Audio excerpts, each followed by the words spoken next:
എല്ലാം ദൈവത്തിന്റെ കൃപ. റൗണ്ട് ഓഫ് 16 എത്തിച്ച ദൈവത്തിന് നന്ദി. അതിപ്പോ തന്നത് ഞാനല്ലേ, ഭഗവാനല്ലാലോ. അത് സാറേ കുറച്ച് ആലങ്കാരികമായിട്ട് പറഞ്ഞ ഇതാ. എന്താ ഇവിടെ ഒരു പ്രാക്ടീസൊക്കെ? അതൊന്നുമില്ല സാർ. അത് മെസ്സിയുടെ പെനാൾട്ടി സേവ് ചെയ്യാൻ വേണ്ടിയുള്ള പ്രാക്ടീസ്. നീ എങ്ങാനും ആ പെനാൾട്ടി സേവ് ചെയ്താൽ ബാക്കിയുള്ള കീപ്പേഴ്സിനെക്കാളും പൈശാചികമായിരിക്കും നിന്റെ അവസ്ഥ. ഓക്കെ, അത് ഇച്ചിരി ബുദ്ധിമുട്ടുണ്ടല്ലോ സാറേ. പോളും യവനാരാ? യവൻ ഷക്കീരി സാർ.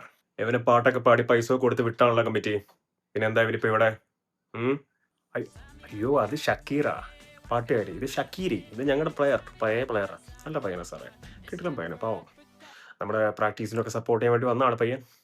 ഷക്കീരിയാണെങ്കിൽ തിരക്കേടില്ല, ഷാക്കിറാണെങ്കിൽ തിരക്കേടില്ല. പാട്ട് പാടണമെങ്കിൽ ഫൈനൽ ഒരു അവസരം തരും, കമ്മിറ്റി എടുത്ത് പൈസ മേടിക്കാൻ പോവാ. ഓക്കെ, അമിത ആഗ്രഹങ്ങളൊന്നും വെക്കല്ലേ മക്കളെ. കപ്പടിക്കാൻ വല്ല ആഗ്രഹം ഉണ്ടെങ്കിൽ മമ്പൂറിന് സെവൻസ് ഉണ്ട്, പൊന്നാനി സെവൻസ് ഉണ്ട്, പോയി കളിക്കുക, കപ്പടിക്കുക. This is FIFA, fixed it for Argentina.